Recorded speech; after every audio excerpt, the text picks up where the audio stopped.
Chapter 141. War. War never changes. With plenty of wine and meat, the small party ate with relish. As they ate, Regis told lively anecdotes from his years as a barber surgeon. Geralt and Maximus traded stories of their own exploits. Linn had only recently come down from his mountain retreat, so he had little to say about himself.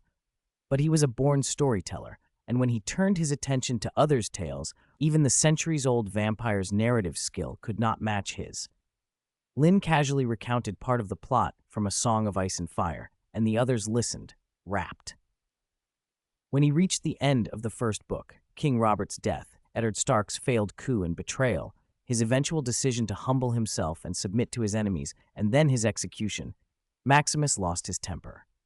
The Ranger Knight flushed with fury and let out a string of the vilest curses he could summon. Geralt was silent. He saw something of himself in Eddard Stark, the same stubbornness everyone called inflexibility, and the terrible price such stubbornness exacted. Only Regis kept his usual composure, though he sighed and said softly, with a trace of melancholy, "I thought Eddard Stark and House Stark were the protagonists of that story. I suppose I was mistaken." Linn nodded. "I felt the same the first time I heard it." The mood grew heavy. The tale was too bleak. After a while, Maximus calmed considerably. "All right, gentlemen," someone finally said. "Let's call it a night. You've all got missions, so get some rest." The barber surgeon rose to tidy the place and make room for the others to sleep. Maximus suddenly remembered something and called after him. "Regis, how much do you know about illnesses that cause prolonged unconsciousness? Have you ever treated a case like that?" Regis paused to think. "There are many kinds of unconsciousness. Which do you mean?" Maximus described the Duchess's condition. Regis listened, then said, "From what you've told me, I don't think it's a curse. It sounds more like poisoning." Maximus was stunned, but the physicians found no trace of poison. "That's not unusual," Regis replied.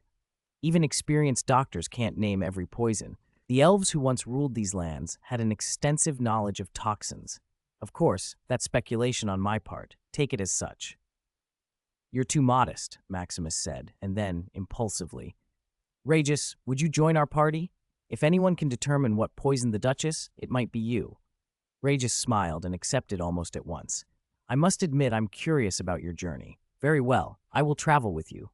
Maximus breathed a thank you that trailed off into awkwardness. His eagerness had made it seem as if he distrusted Geralt's ability to undo a curse entirely. He opened his mouth to explain, but Linn cut in with a warm smile. "With Regis coming along, that's even better. Geralt and I know something of curses, but detoxification is another matter entirely. If the Duchess was poisoned, we'll be watching you work, Regis." Linn's magnanimity reassured Maximus. He reflected, too, on the unfair rumors about witchers in the north, how people painted them as heartless mutants. After what he'd seen, he resolved to hire bards to sing of witcher deeds so the world would know the truth. At dawn, bird calls in the mist heralded sunrise. Regis pushed open the cabin door first, looking refreshed. Linn followed. Geralt and Maximus were the last out, looking worse not from illness but from excess. The two had drunk far more than the others. Regis and Linn had abstained largely. Still, both Geralt and Maximus were functional enough to ride. Regis didn't have a horse, so at Linn's invitation, they shared one. The group first reached Diffrin and found a barge to take them across the Yaruga River into Sodden, an ancient kingdom that once stood on both banks. It bordered Brugg and Sintra to the west, Temeria and Erlin to the north, and Rivia to the east. The old kingdom's glory was fading. Its territory had been eroded by neighboring powers, and it might one day become a vassal like many small realms before it. That, however, was not the travelers' concern. A few days later, they disembarked in Cajun, a town in Sodden. They restocked supplies, bought a horse for Regis, and stayed the night to rest. The next morning, they rode south toward the Rivendell Valley, also called the Valley Region or the River Country. It should have been a fertile, bustling land of forests, rivers, and lakes, but they rode past deserted fields and abandoned villages. "Maximus," Geralt asked, "are all you Southerners like this? Why leave such good land empty?" Regis answered instead, still composed. "This isn't about soil or climate, and it's not truly the South. This is still the North. The border isn't the Yaruga, it's the Amel foothills." Linn added, "This land has at least 4 claimants, none able to enforce lasting peace. The kings of Temeria, Sodden, Sintra, and Rivia all claim the valley, and they keep reminding one another of those claims with fire and sword. And to make matters worse," he went on, "there are even rumors of elven commandos operating in the valley, as if the king's wars weren't enough." Regis sighed and shook his head.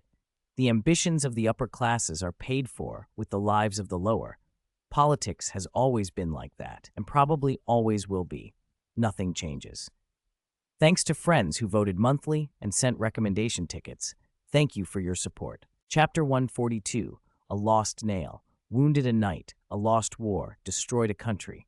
The next day a light drizzle fell. The whole Rivendell Valley was wrapped in a thick, oatmeal-colored mist. Regis proved invaluable. Whenever Sir Maximus led them astray, or they got bogged down in the swamp, Regis would step forward and volunteer to scout. Before long, he would return and guide them back onto the right track.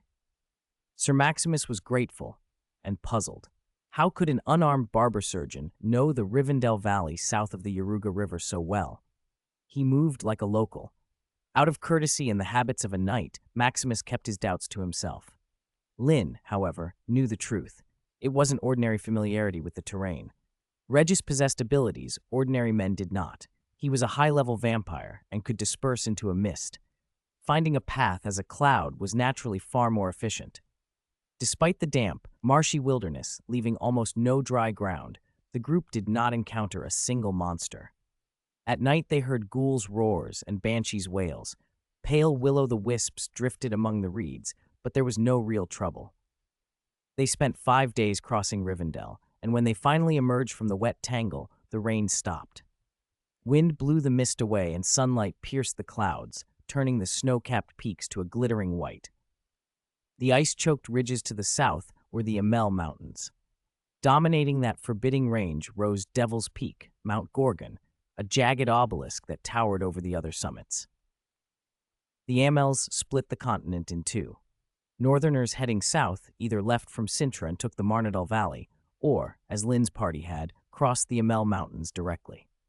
No wonder, Linn thought, that in the First Northern War, the Nilfgaardian army chose to engage Sintra decisively in the Marnadal Valley, instead of trying a longer, harder route through Toussaint, over the Amels, down through Rivendell, and on to the weaker Lyria and Soden. The Amel passes were not as narrow as the Yinping Trail, but they were far more demanding than Marnadal. Sintra had fallen quickly in that war, but it had not been weak. The Battle of Marnadal decided the kingdom's fate because of gross errors in Sintra's intelligence and judgment about Nilfgaard's intentions. Calanthe, the lioness of Sintra, expected a border skirmish, like the Battle of Hawkabuz in 1233. She did not suspect Nilfgaard meant to annex Sintra outright. War can turn on a single mistake. One bad decision can doom a nation. A gust of wind from the Amels carried ghostly cries and the distant flapping of wings. Clouds overhead folded into strange shapes, and the moonlight took on a bloody tinge. Before dawn, the nightjar's frantic cries woke them. They set off before sunrise. Once the sun hit the mountain faces, it would glare so fiercely they could hardly look. Even before the sun rose, the sky was overcast. Riding through the forest, they saw the tree species change as the terrain rose. Oak and hornbeam disappeared, replaced by dense, dark beech. The ground smelled musty under a thick carpet of fallen leaves, webs, and fungi. Mushrooms were everywhere. Some parts of the beechwoods were nearly carpeted by the caps of agarics and fly agarics. The forest was hushed, as if most birds had already migrated. Only the hoarse caw of crows echoed from the edge of the trees. Then spruces appeared, and the air smelled of resin. They began to climb barren hills and ridges more often, the wind cutting their faces. The Nevi River ran foaming and crystal clear despite the rain. Mount Gorgon drew nearer, its serrated edges ringed with glaciers and snow like white scarves. The summit of Devil's Peak was perpetually shrouded, a bride hiding her face. At times, Mount Gorgon seemed graceful as a dancer. At others, it showed its deadly side, avalanches tumbling down steep slopes and sweeping everything before them. Snow slid into the Nevi, through the Sansritor Valley, down Theodore Pass, and into the mountain lakes. The sun broke through, then sank behind the western ridges, leaving the sky lit in purple and gold. After they rode the valley carved by the wide, tumultuous Sanzrator River, they reached Theodore Pass on Toussaint's northwestern border. "Sir Maximus, welcome back," called a voice. "You too, Captain Damien." Maximus embraced the burly buzz-cut man firmly. When they stepped apart, the man's eyes shifted over the party. "So, these are the Witchers you rode all those miles north to find." Sir Maximus introduced them quickly. "Yes, these two are Master Geralt and Master Linn of the Wolf School. And this is Regis, the barber surgeon we met in Masters. Regis, this is Damien de la Tour, captain of the guard at Theodore Pass." Linn and Geralt inclined their heads in greeting. Regis, composed as ever, offered a polite, "Good day, Captain." Linn looked Damien over. He still had hair and looked younger than Linn remembered. Until now, Linn had barely noticed Damien's full name.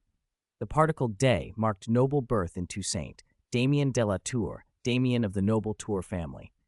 Sir Maximus's name, Maximus Norris Maclenor, told a different story.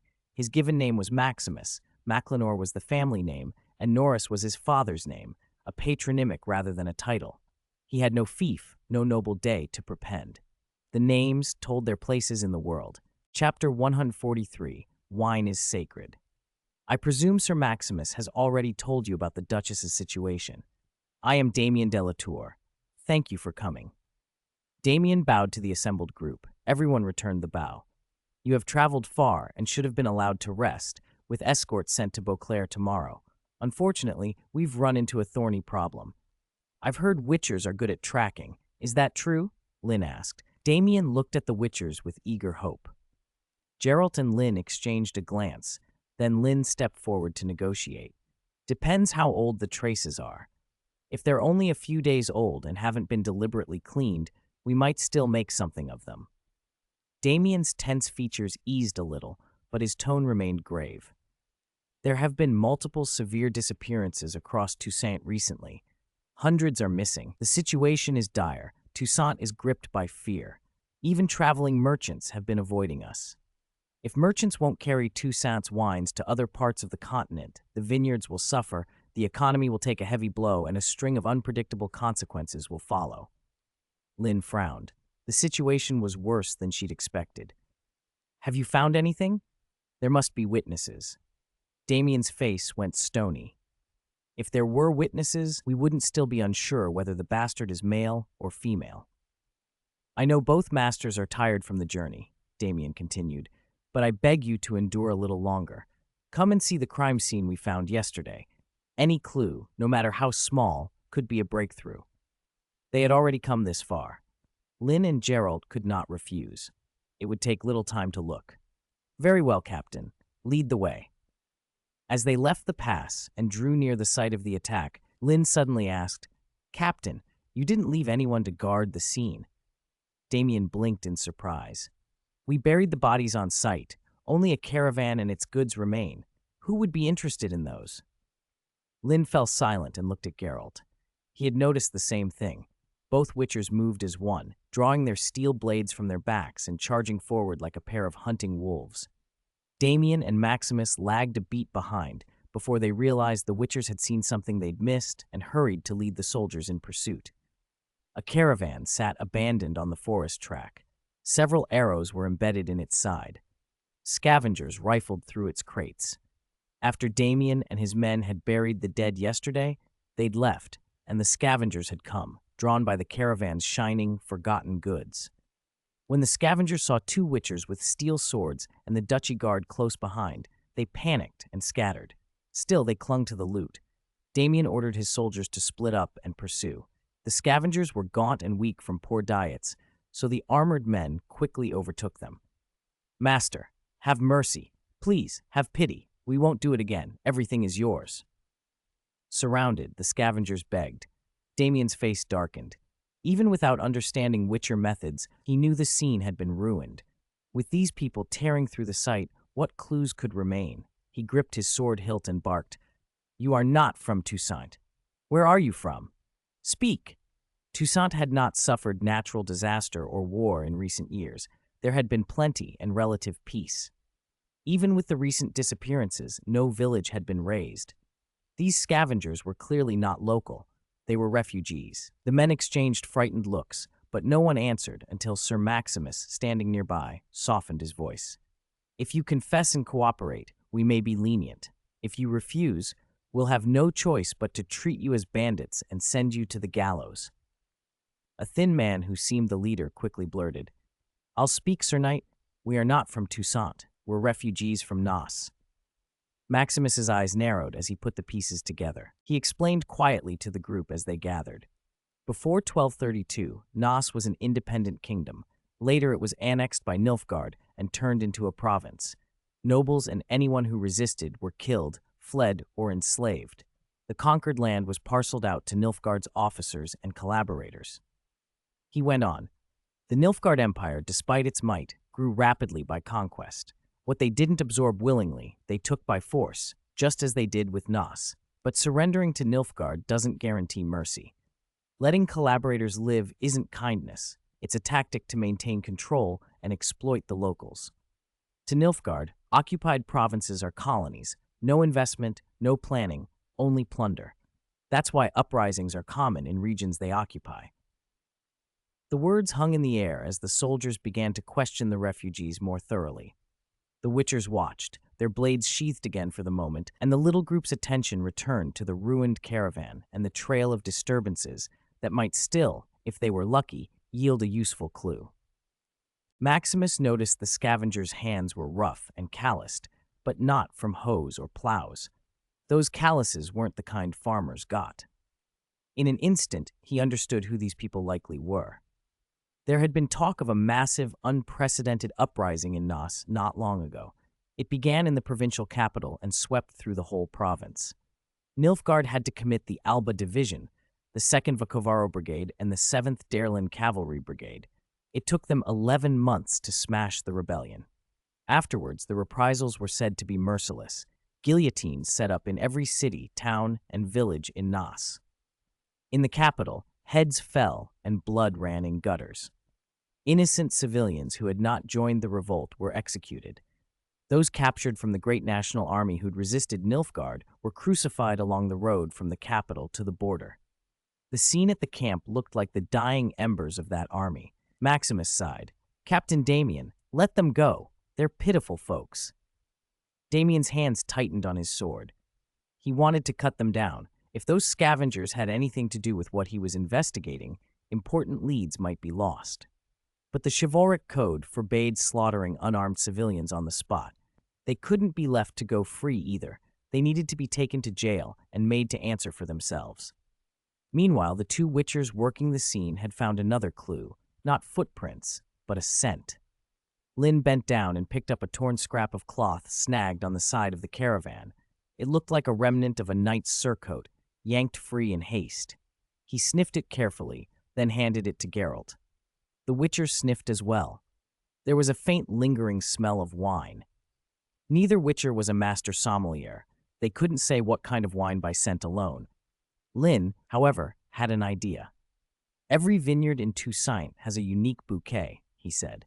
If we can find a local sommelier, someone who knows the region's wines, they could identify this. In Toussaint, there's a strange sort of trade, he went on. Men who appraise wine the way others appraise antiques.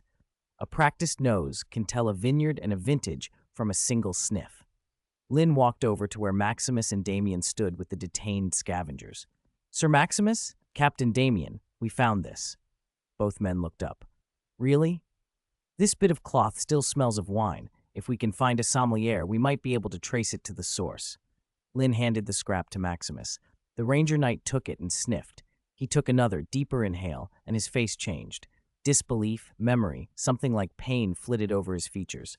Sir Maximus, what is it? Damien asked, noticing the shift. Maximus hesitated, then said, voice low and hard with recognition, I know this scent. Everyone turned to him. The smell was faint. More than a day had passed, and most of it had faded, but Maximus would never forget it. It was rosé. In Toussaint, every estate made wines with their own character. Only one duchy winery produced rosé in that particular style, Castel d'Arciac. The name brought memories with it. Castel d'Arciac had once belonged to the Macrino family, Maximus's family. When he was a child, his father had gambled away the estate to Sir Guber Within, called White Cheek. Sir Guber had been decent enough, Though he became the new lord of Castle Darchiac, he'd left a few rooms in the manor for Maximus's mother and siblings so they wouldn't be destitute. After the loss of their home, Maximus's father sank deeper into drink and then into narcotics. The family fell apart. His father drowned on his way home one night.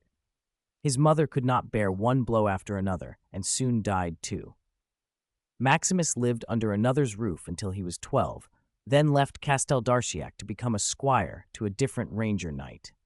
Through effort and a measure of luck, he rose to become a ranger knight himself. He had not returned to Castel Darchiac since, but the scent of that rosé had stayed with him. Sir Guber died a few years back, Maximus said, the memory souring his tone. His only son, Philipert Withen, inherited the title and the estate. I've heard nothing but poor rumors about him from my fellow knights. I used to dismiss those rumors, he added, but now they seem plausible. If the scrap came from Castel Darchiac's rosé, then whoever wore that surcoat had been there. Whether the current lord of the estate was the mastermind or not, he could not avoid responsibility. Maximus straightened, jaw set. I need to gather the nearby brothers at once, Captain Damien, he said. We'll ride to Castel Darchiac together and demand an explanation. Chapter 145, 2 bread sandwiches with cheese. Several days later, the ranger knights Sir Maximus had summoned arrived at Theodore Pass and rendezvoused with him. Paladin Merlin de Longfort, Milton de Perrac-Perron, Reynard de Boisfines, thank you for coming. The 3 knights bowed to Sir Maximus from 2 paces away, as tradition demanded. Sir Maximus returned the gesture. Since this is the summons of a fellow knight, we could not refuse. Sir Maximus then introduced Linn and the others to the 3 knights. Afterward, he said, I thought it might take you longer to arrive. You came sooner than I expected. What a coincidence. Were you just in the area? Not by coincidence, Milton replied. The emblem on his breastplate showed a bull's head against a field of white, and among his comrades he had earned the nickname the Bull Knight. We are under orders from Regent Count Raymond to recover the holy remains of Rebio Da to save Her Highness the Duchess's life. Sir Maximus stared. The holy remains, Paladin Merlin explained. Tall, gray-haired, his features carved as if from granite, Merlin bore an emblem of a cross and golden lilies on a blue field. They are said to be the holy remains of Rebio Da. If the remains are burned into sacred ash, the ash is believed to possess incredible power, among other things, the power to heal any disease. Sir Maximus's face tightened with concern. Has the Duchess's illness worsened so much? Toussaint had once been a land devoted to the Lady of the Lake. During Duchess Carol Bertha's rule, however, the faith of Rebio Da had spread here through one of his followers, a man named Pregmon. Pregmon performed so-called miracles, walking on water, turning water into wine, and the tale spread throughout the duchy. Soon, nobles and commoners alike had converted to the new faith. Pregmon even persuaded the then healthy Duchess Carol Bertha to build a temple of Rebio Da in Beauclair. Still, a significant number of ranger knights remained loyal to the Lady of the Lake. Sir Maximus found it hard to believe Count Raymond would issue such an order.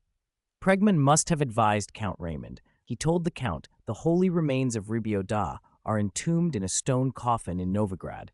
That's why Count Raymond asked us to perform this dishonorable act. Renard spoke up, voice steady. If it will save the life of Her Highness the Duchess, I, Renard de Boisfines, am willing to soil my hands. Later, the ranger knights were given food and rest to regain their strength. Taking advantage of the pause, Sir Maximus sought out the witchers privately. 2 masters, he said, please lend me your strength. At Midcopse, Sir Maximus had seen these 2 witchers fight. No ranger knight in Toussaint could match their swordsmanship. If they joined the plan, the surprise attack would be like adding wings to a tiger. Linn had no objection. He looked to Geralt. Geralt sighed. All right. Witchers were supposed to be neutral, but Geralt had bent that code many times before. Bandits who plundered and preyed on the innocent were enemies to everyone. Even witchers felt no sympathy for them. To avoid complications, the Ranger Knights and the Duchy Guard, under Commander Damien, set out that night under the cover of darkness. They reached Castel Darchiac late.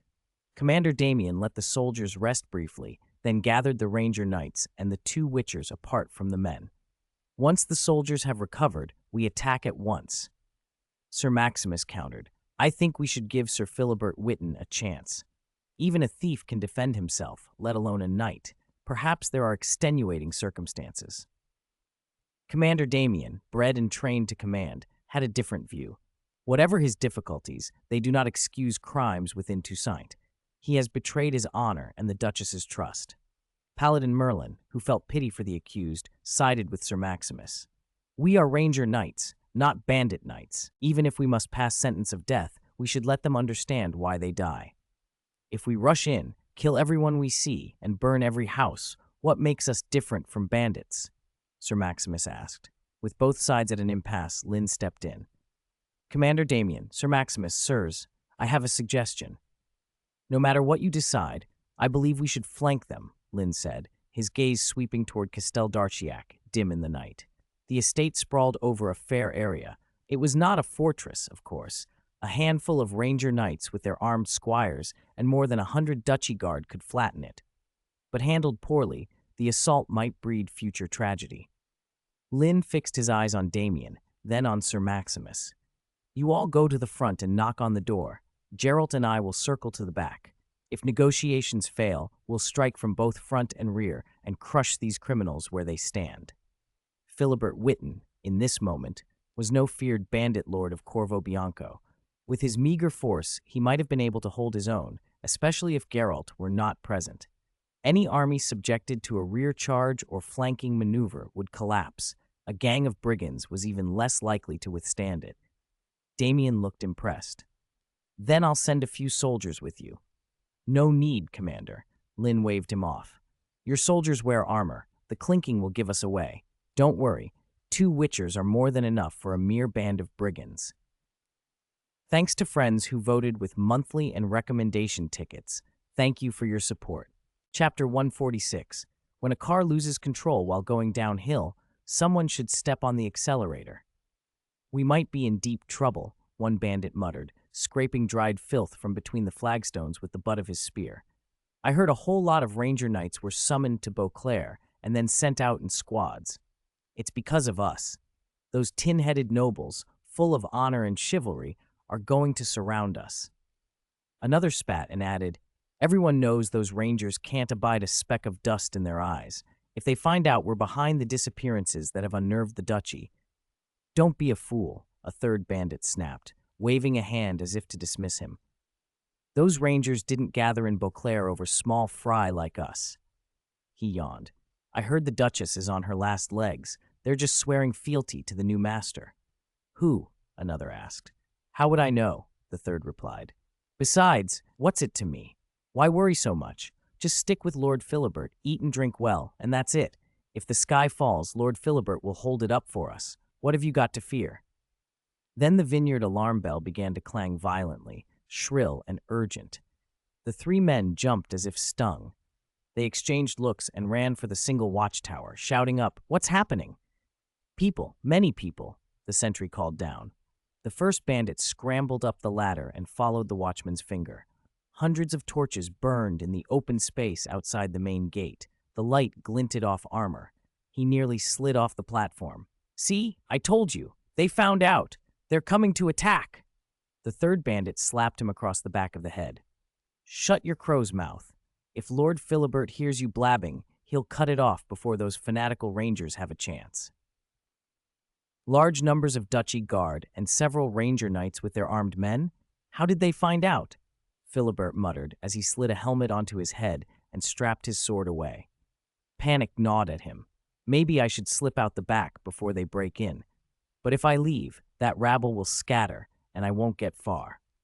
A spark of something like inspiration lit him. They haven't forced the gate yet. They're shouting first.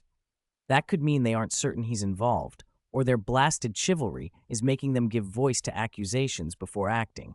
Either way, it might be his one chance to turn things around. Philibert barked orders. Gather every man in the manor, he told a lieutenant. Bring out every hidden crossbow and hide them under the courtyard wall. They would unleash a volley the moment he gave the signal. Kill the leader and the rest would falter, enough time for them to break away. Orders given, the manor bristled with nervous activity and loaded crossbows. Then Philibert mounted a horse, surrounded himself with a few of his men disguised as servants, opened the great gates, and walked out with a deliberate calm. Captain Damien, Sir Pal Merlin, Sir Milton, Sir Reynard, and this one, excuse me, you are. Philibert spread his hands in mock courtesy. Maximus stepped forward and introduced himself in a clear voice. I am Maximus Norris Macrino, Sir Philibert Whitton, long time no see. Philibert sneered. So it's Sir Maximus, long time indeed. Shame you didn't end up an alcoholic or a thief like your father. Damien's hand twitched as if to reprimand, but Maximus let him stay his temper. He had known Philibert's crude jests since childhood and had no time to be provoked. He took from his cloak a cloth stained with rose wine and held it out. Sir Philibert, do you recognize this? Philibert didn't bother to look. Maximus, has the morning star knocked the sense from your head? You pull out some rag and ask if I recognize it. How would I know where you picked it up? He dropped the honorifics, his face a mask of disdain. I treated you and your family like charity when your gambler father lost this vineyard to my father.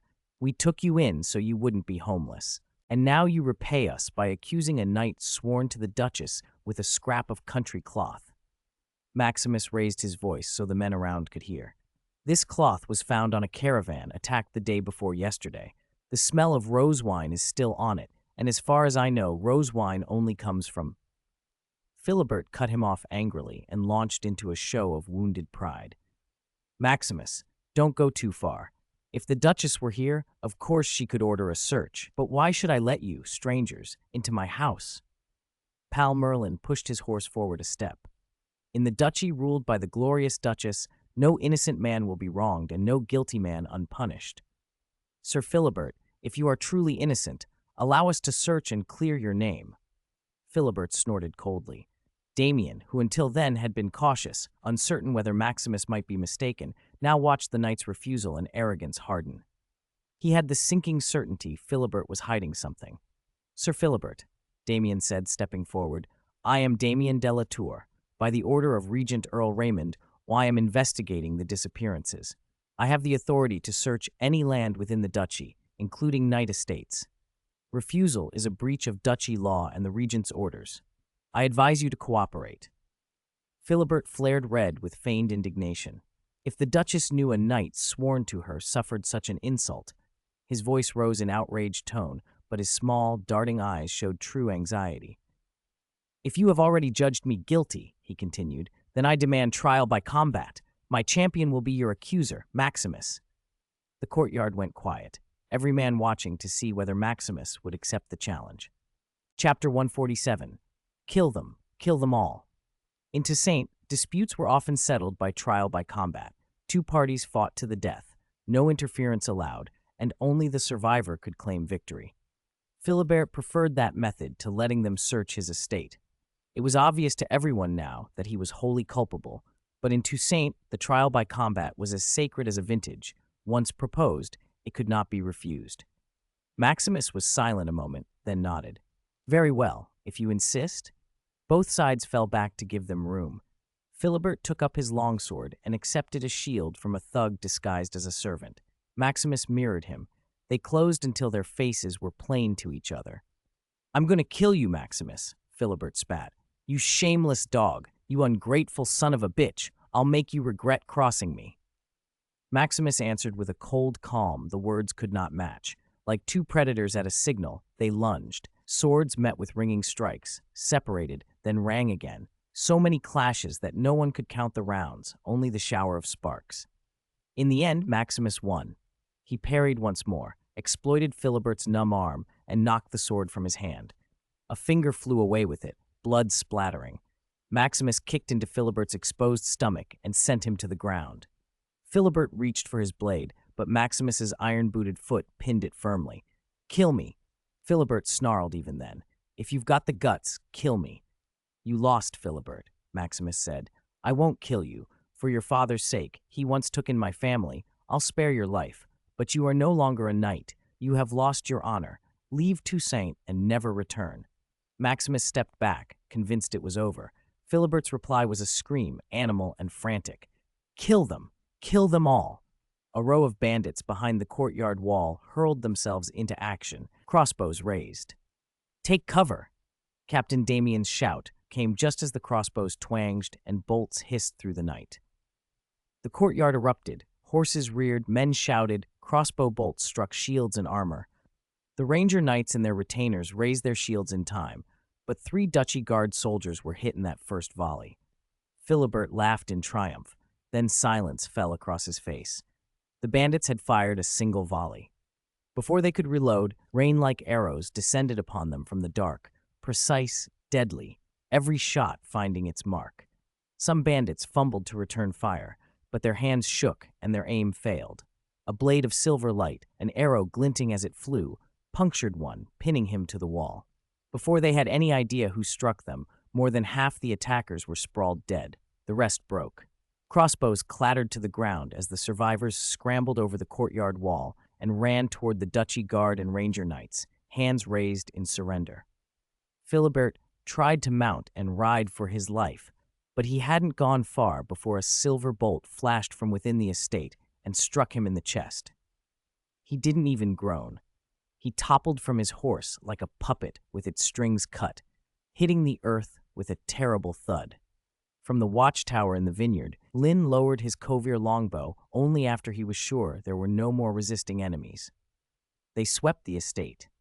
In the wine cellar, they found the missing people, cold, starving, bearing the marks of torture. Soldiers carried them out, gathered blankets and food, and made them comfortable. Captain Damien ordered several men to ride straight back to the pass for carriages. The survivors were too weak to walk far. Their thorough search turned up a hidden study, and within it, a diary. Philibert had written everything down. The recent spate of disappearances in the duchy, those vanished without trace, had been his doing. He had been abducting people and selling them into slavery in Nilfgaard. He'd acted alone. Nilfgaard's markets for human cargo required no inquiries once the slaves were delivered. His motive was shamefully petty. A noblewoman named Luciana. Philibert had squandered his fortune trying to buy her favor and, broke and desperate, turned to slave trading to raise money. Later, cups were raised in the courtyard. To our glorious Duchess, to our victory, to the Witchers. Pal Merlin led the toast, and the Ranger Knights, armed retainers, and Duchy Guard soldiers echoed him, clinking tankards and cheering. The triumph had been abrupt. The charge into Castel d'Archiac never happened, yet it was earned. Without the 2 Witchers and the hidden archers who had cut down the bandits, the casualty list would have been far worse. They sat in boisterous celebration, but it was tempered by grief. Of the 3 soldiers struck by crossbow bolts, only one would live. One had died on the spot. Another had succumbed en route back to the pass. The lavish drinking that followed was part triumph, part mourning for those who had fallen. Amid the noise, Milton slipped up to Linn and leaned in to whisper, "Master Linn, may I speak with you for a moment?" Linn glanced at the man beside him. He looked distracted, preoccupied, and Linn gave a small nod. Together, they left the noisy, bustling hall and stepped out into the night. A cool breeze washed over them, a relief from the warm, crowded interior that cleared the head almost instantly. "Master Linn," the man said, voice low, "lately I've been waking up every night from the same dream. I wonder if it means something, an omen. Could you interpret it for me?" Linn hadn't expected that to be why the man had asked him outside. He hesitated, then answered, "Sir Milton, I'm no dream diviner, but I'll help. Tell me." Milton began to describe the dream. "Every night I dream I'm escorting a prisoner with several other knight brothers. The prisoner isn't a criminal, she's a little girl. I can't see her face, and I don't know what she's done. I only know that along the way the other knights, faces I can't see, abuse her. I want to help her, to protect her, but I can't move. I can't control my body. I'm frozen. I just watch, and she suffers, and I can't do anything." As he spoke, his tone tightened. His expression went painful. "You must think me weak, master. You didn't expect me to be so fragile, did you?" Linn shook his head. "No, Sir Milton. People are not cold, unfeeling machines. Even the hardest men have soft spots. I understand how you feel." He paused for a moment, then added slowly, "But you're wrong about one thing." Milton looked up, hopeful. "What?" "This isn't important in the way you fear. It's not prophecy. Don't think of it as a curse." Linn smiled faintly. "But I know it's not easy to let go. Let me tell you a story. Long ago, in a peaceful village, there was a young man named Spudios. He had wealthy, kind parents who loved him. Everything a child could want. Their home echoed with laughter. The neighbors envied them. One night, Spudios was shaken by a terrible nightmare. He went to the temple and asked the oracle what it meant. The oracle gave him a dreadful prophecy. He would commit unspeakable acts against his parents. His mother's blood would foul the earth. His father would cry out the gods' names in pain. Spudios loved his parents so much he vowed never to hurt them. He had a cage built and locked himself inside it. He thought if he kept himself contained, the prophecy could not come true. A mercenary passing through the village heard Spudios' story and was moved by his devotion. Spudios believed that if his parents were armed, they could defend themselves and he could not harm them. So he tried to return the sword and shield his parents had given him. The sword was left with the village blacksmith to be resharpened. The shield, however, had been stolen by a female bandit outside the village when Spudios had gone searching for the oracle. The mercenary went to fetch them. He took the sword back from the blacksmith and reclaimed the shield by killing the bandit. Spudios expected his sacrifice to end the danger. He pictured his parents safe, and his heart was light. Then his parents told him a cruel truth. They were not his birth parents. His real father was the blacksmith, his real mother the bandit. They had given him away because they thought they could not provide for him. In retrieving the sword, the mercenary had slept with the blacksmith, and during that exchange, the blacksmith cried out the gods' names in ecstasy. And when the mercenary killed the bandit to take the shield back, she bled out on the ground, just as the oracle had described. Spudios had not committed the acts himself, but his actions, his request, had set them in motion. Linn spread his hands. So, Sir Milton, let those damned prophecies and fates be damned. Don't give them more power than they deserve. If you keep dreaming the same thing, pick up your sword and train. Train until your body is exhausted and sleep is welcome. Time is the best salve. You'll get through this.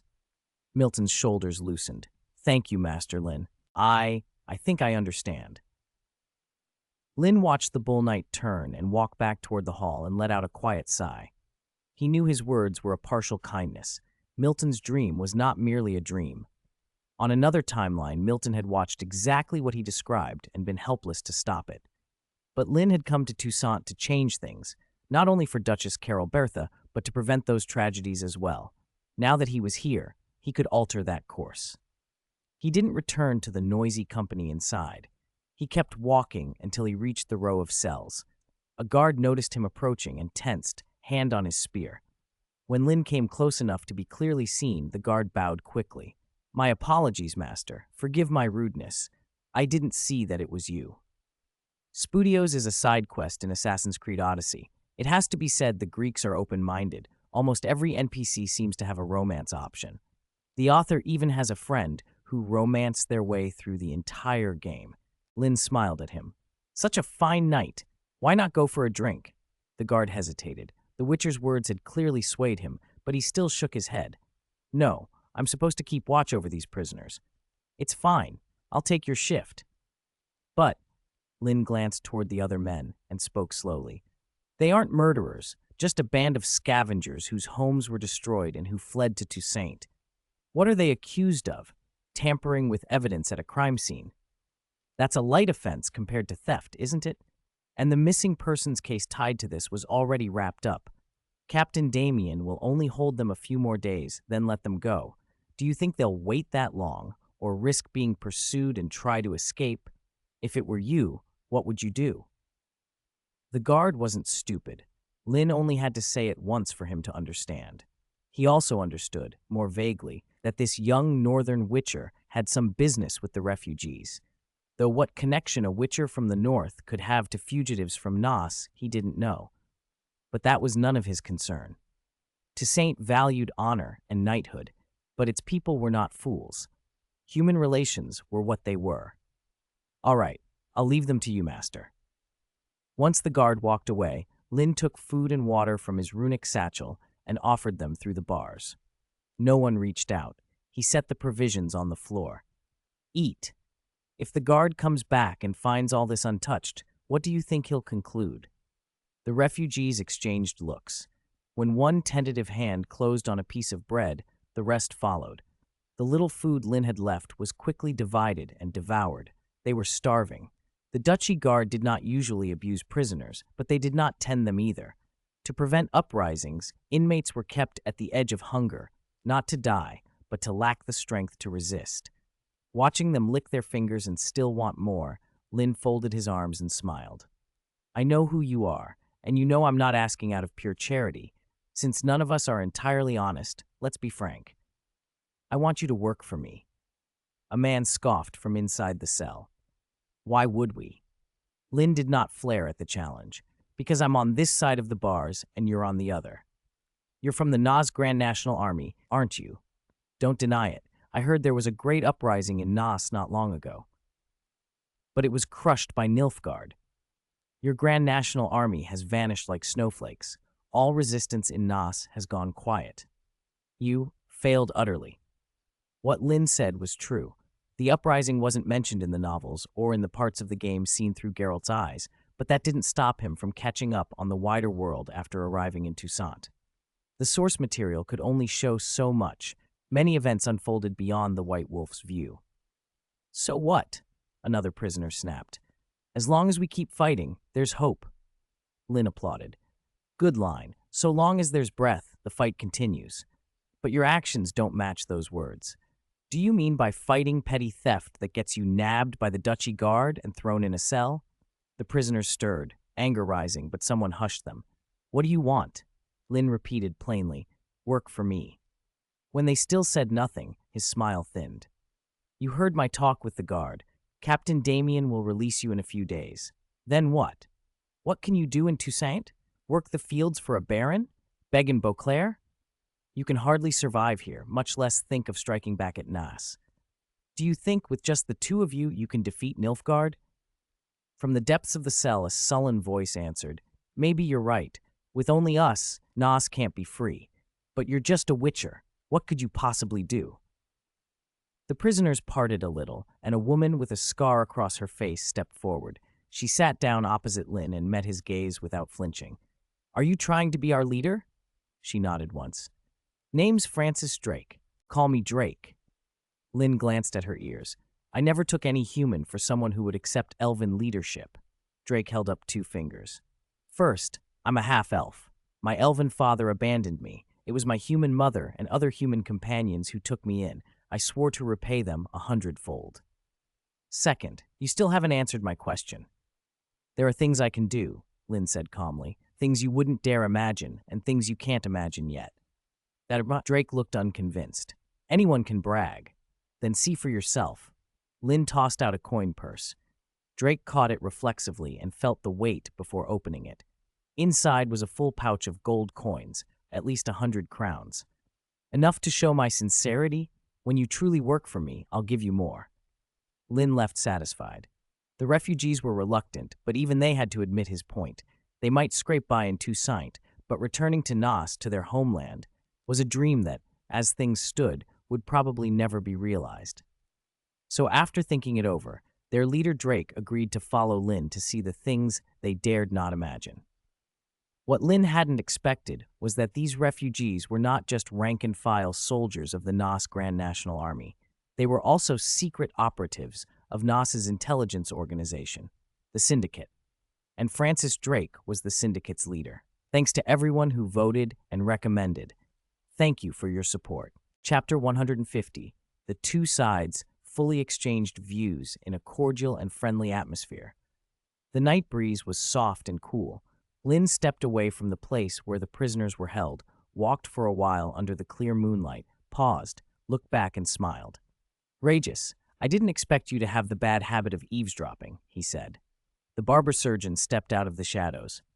Forgive my rudeness. I prefer fresh air to a noisy room, and I was curious about your early departure, but please accept my apologies if I disturbed you. He bowed to the Witcher. May I ask you something? By all means, Linn replied. When do you plan to tell us the truth about yourself? Regis asked.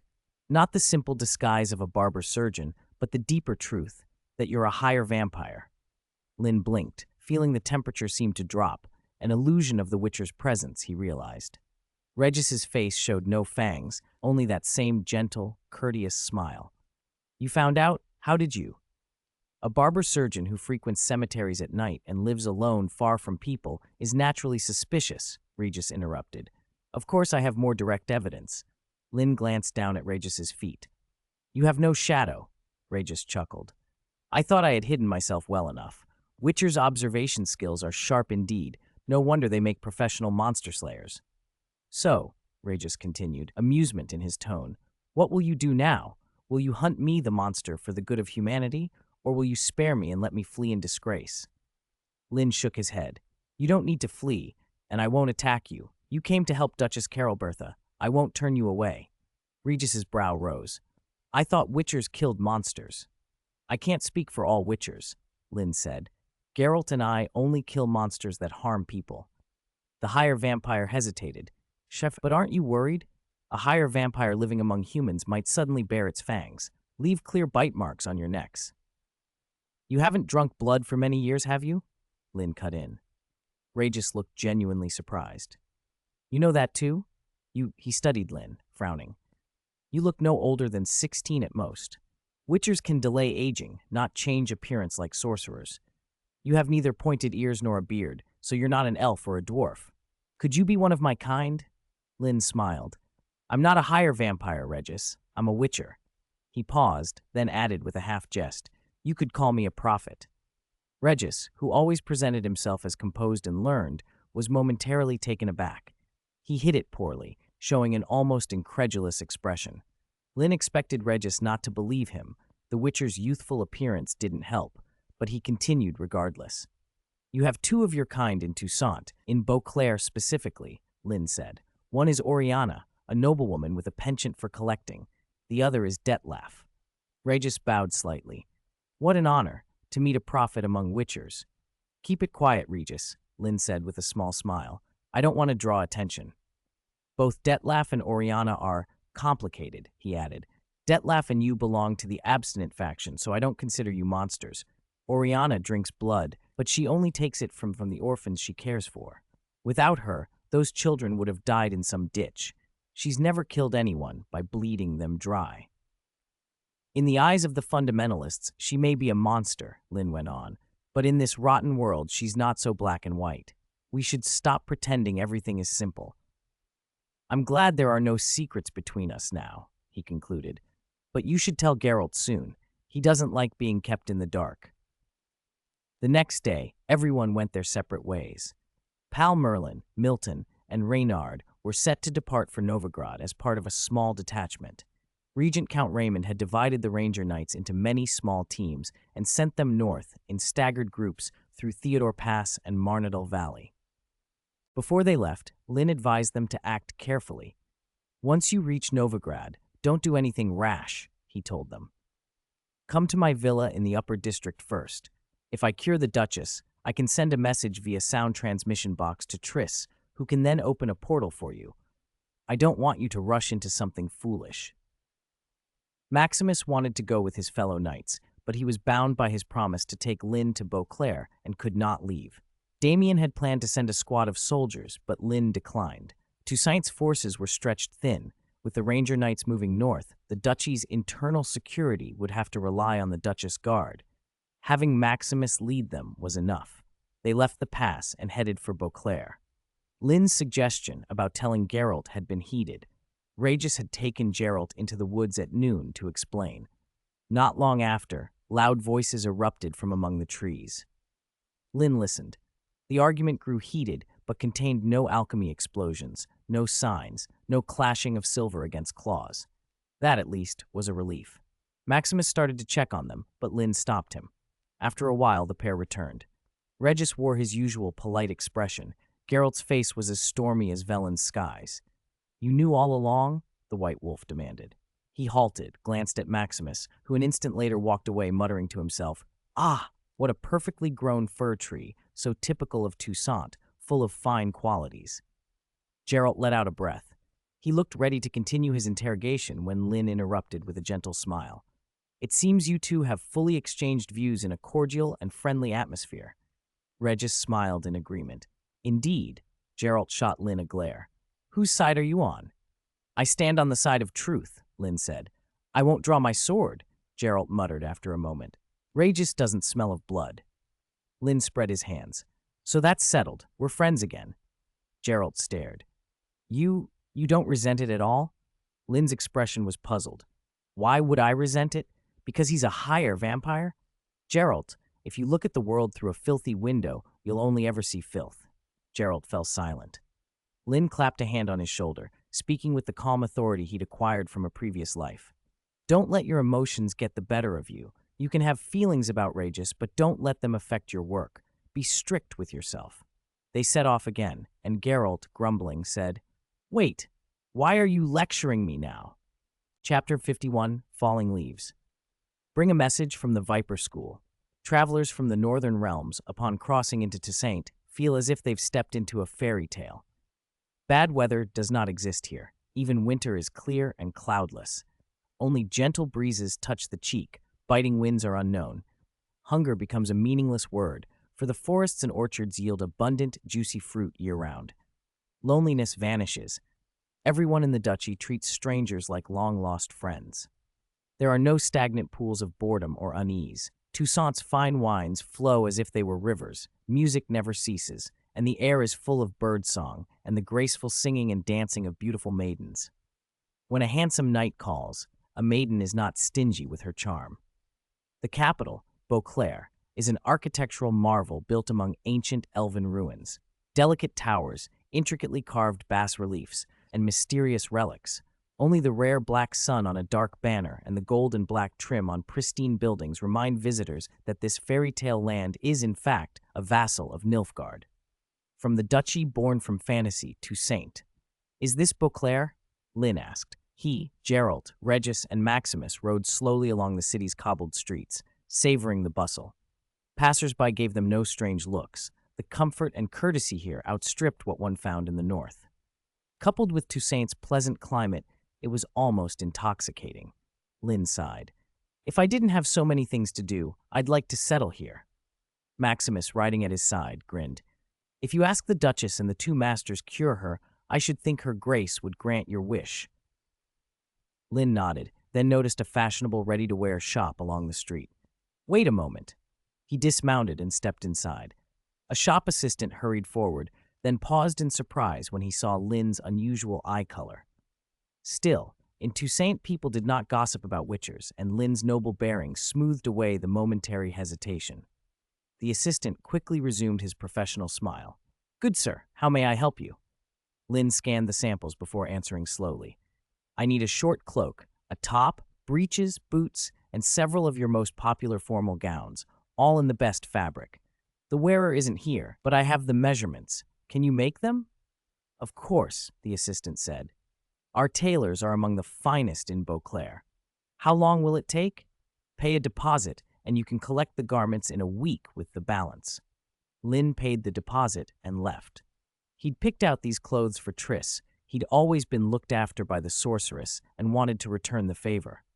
Jewelry wasn't necessary. Triss likely owned more than a merchant ship's worth already. Clothes, especially the styles of Toussaint, would suit her and make her shine. They made no more stops and headed straight to Beauclair's court. After stating their purpose, the guards led them to the outer hall. Please wait here. I will inform Count Raymond. They didn't wait long before the guard returned with the regent's summons. Sir Maximus, please remain outside. Count Raymond requested only the two witchers and the barber surgeon. Linn, Geralt, and Regis bade Maximus farewell and followed the guard into the audience chamber. Count Raymond was a portly man with a bloated face. His first impression was of a porcupine wearing splendid robes. Ha, witchers from the north, he said. You look less strange than the tales. No extra heads, no green faces, no fangs. Linn replied evenly, neither obsequious nor rude. In my homeland, an emperor once said, what is heard is opinion, not fact. Well said, Witcher. Count Raymond chuckled, then turned to Regis. And you, physician, tell me of your medical experience. Regis inclined his head politely. That would take 3 days and 3 nights to recount. You might fall asleep in half an hour. My usual patients are common folk. It is a first for me to serve a noble. Count Raymond considered him. I see nothing special, but Sir Maximus recommended you. Very well. Take them to the Duchess's sick room. Duchess Carolbert's chamber was resplendent. Any single piece of ornament used there could feed a common family for years. At the center, beside an elaborately draped velvet bed, a short-haired sorceress in black quietly worked her charms to sustain a noblewoman in her 40s. She looked up as the newcomers entered and raised an eyebrow when she recognized who they were. Another Witcher, she said, and two this time. Linn caught the emphasis. Another? Exactly, the sorceress replied, her gaze flicking to the Witcher medallions at Linn's and Geralt's throats. Your medallions aren't the same as the other Witchers. You're not of the same school. Do you know his name or his school? Linn asked. No. The sorceress gave a short, humorless smile. He was rude, didn't introduce himself, much like you two. Linn bowed. That was rude indeed. I am Linn. This is my brother of the Wolf School, Geralt of Rivia, and our friend Emil Regis. Geralt and Regis bowed in turn. The sorceress returned the courtesy. I am Fringilla Vigo, court sorceress of Toussaint. Chapter 152. I come, I see, I look for Wege. I'll make this short. I don't know the Witcher's name. He never introduced himself. All I saw was the Viper School medallion he wore. And please don't ask me where he went. I haven't seen him since he left this room. Now, if you don't mind, can you begin? If I've understood your purpose. A Witcher wearing a Viper School medallion in Toussaint, Linn could almost swear it was one of Letho, Ox, or Serit. By now, the Viper School's stronghold should have been taken and occupied by Nilfgaard's usurper emperor. Unlike the petty kings of the north, that usurper had vision and ruthlessness. A single Witcher's role on a battlefield was limited, true, but what if someone raised a company, 100 Witchers, or bolder still, a whole battalion? Even if survival rates were poor, would a ruthless ruler hesitate to use children as fodder? The logic was ugly but simple. Orphans, taken from across the empire and subjected to the trial of the grasses, would produce enough survivors to fill ranks. If only 3 in 10 survived, recruit 10,000 orphans and you'd have 3,000 Witchers. Give them 3,000 sets of top-tier armor and weapons. They'd be human tanks, not classic Witchers. With an army like that, who could stop an invasion of the northern kingdoms?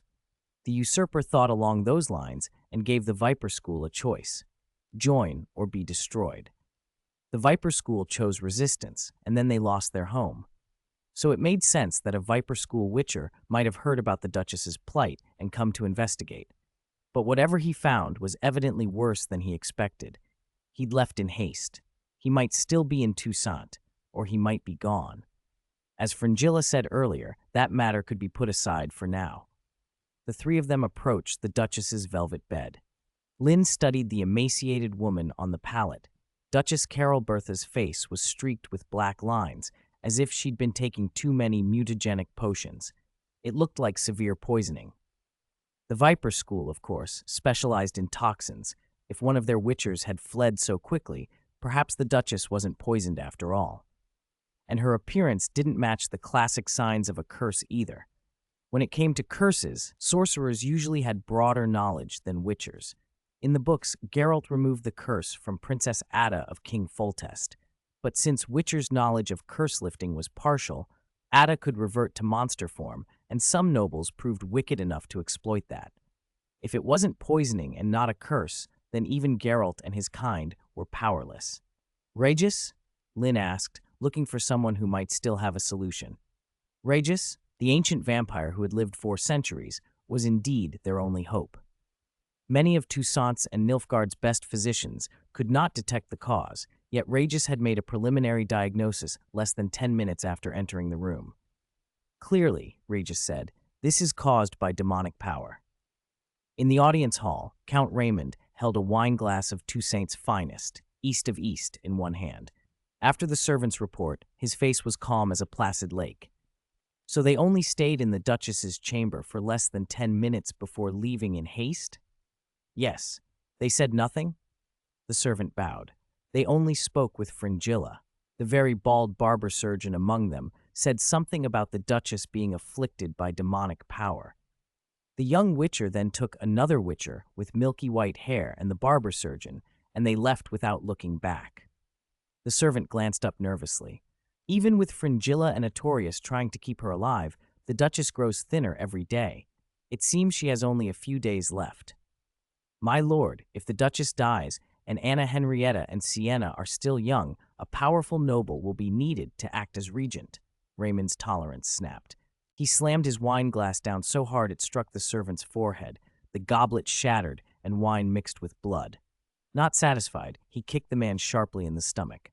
You vermin, how dare you speak of seizing power? Know your place. Get out, and don't let me see you again. The servant clutched his belly, scrambled up, and fled. Only Count Raymond remained in the great hall. Lamplight picked out the cool, unreadable mask of his face. Outside Beauclair, Linn and his companions rode hard, hoofbeats drumming on the road. Regis rode beside him, calm as always. Demons, Regis said, are beings from other planes or worlds. They can exist in their own forms, or else possess animals or intelligent creatures. There's a branch of magic, demonology, used to summon them. It's strictly forbidden by the Brotherhood of Sorcerers. It's not a single species, he went on. Demon is a catch-all term for creatures that share some traits, but each is very different from another. Linn, staring ahead over his horse's neck, asked, You seem to know a great deal about demons. Regis smiled faintly. I once had dealings with one called Gaunter O'Dim, the Master of Mirrors. Of course, that's not his true name. Demons never show you their true names. Names are weaknesses, and they keep those secret. He paused, eyes distant. Once he offered me a temptation that nearly undid me. To this day, I do not know how I resisted. Chapter 153. The Lady of the Lake descends to me. Master Mirror, Gaunter O'Dim, how is that glass-faced devil everywhere? Damn it, Linn muttered. If it's possible, Regis began, then shook his head. Please, Linn, if it's possible, I don't want to recall that past. It was unpleasant for me. All right, I understand, Linn replied. If it truly is the work of a demon, then it explains why Fringilla and her uncle were powerless. Geralt drew a long breath and sighed. What a pity. If we could save the Duchess, the ducal family's reward would surely astonish us. Now we can only give up. Demonic knowledge is forbidden on this continent. Even contact with it can bring corruption, degradation, and chaos. Mortals are like cheese to demons, delicious and utterly incapable of protecting themselves. Even sorceresses do their best to avoid dealing with demons. The two sorceresses of the Vigo family had been powerless, helpless as well. Yet Geralt saw Linn flash him a smile. Who said we're giving up?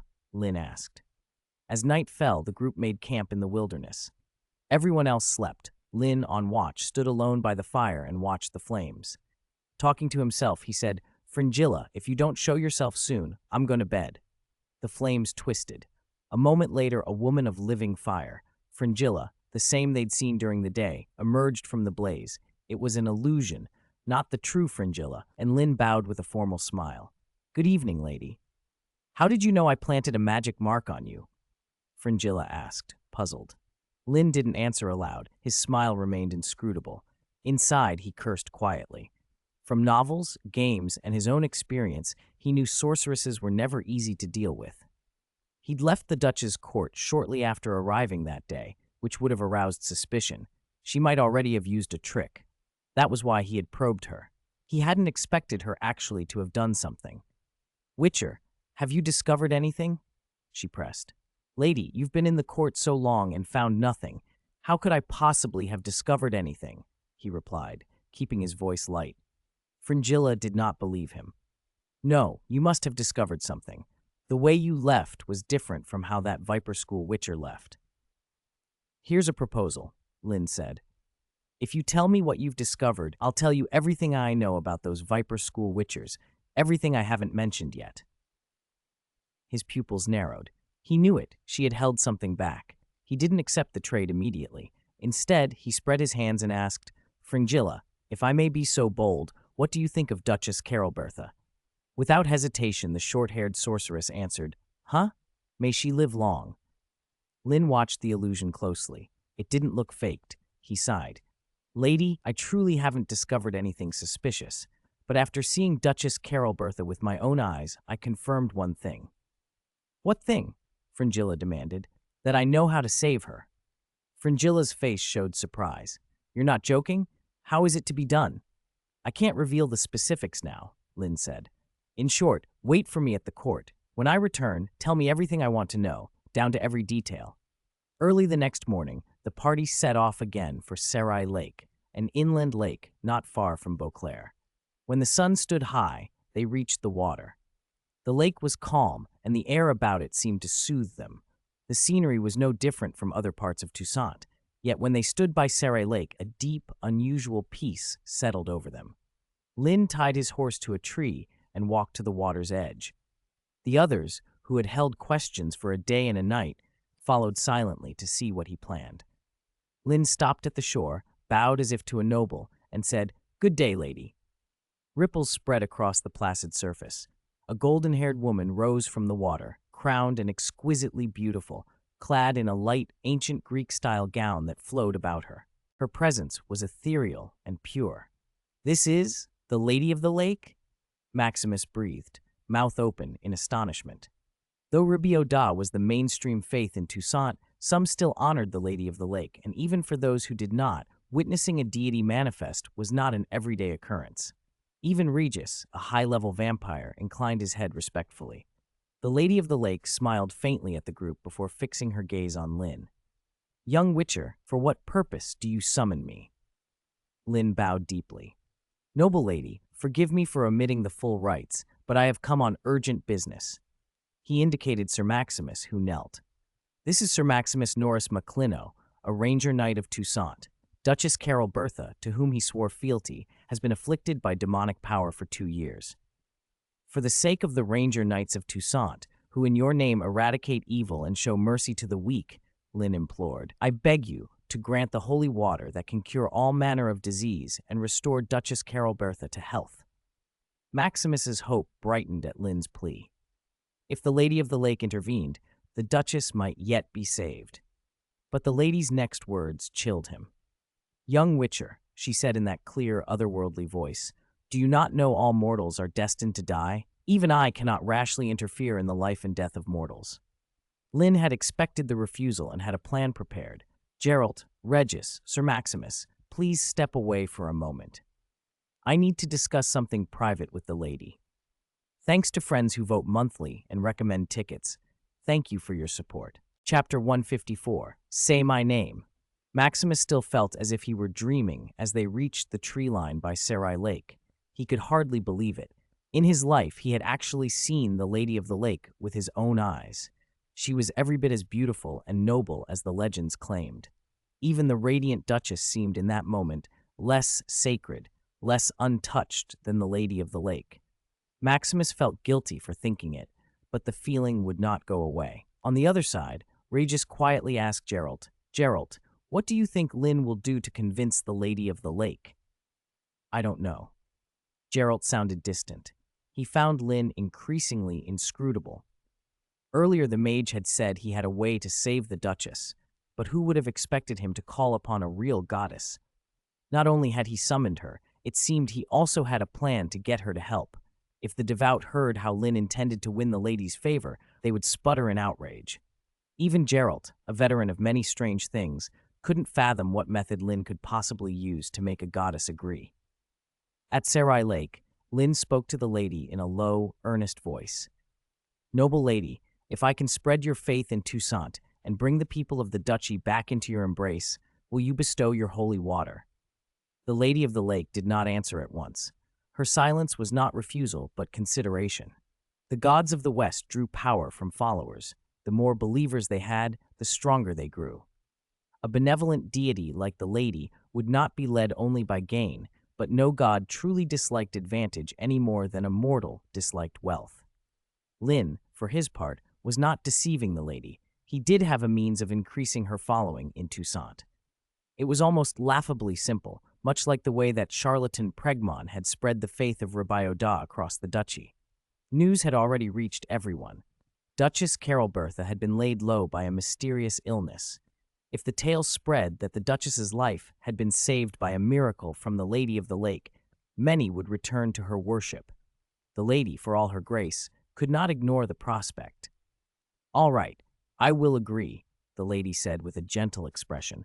"However, my holy water cannot be given to mortals without merit. Only warriors who pass my test are worthy of this honor and this divine gift." Linn seized the opening. "I understand. Please show us the way, noble lady." She turned toward the distant peaks. From their vantage, the Witcher and companions could see the mountains' outlines cut against the sky. "In that direction," she said, "there is a den of iniquity called Innsmouth, a village given over to blasphemers who worship the evil god Dagon. The cultists there are shielded by Dagon. Ordinary folk cannot lay hands on them." "Take this item," she continued, and Linn bowed his head to receive something from the water. "It will help you shatter Dagon's protection over the cultists, purge the evil there, and recover their profaned holy relics. Then return here and call my name."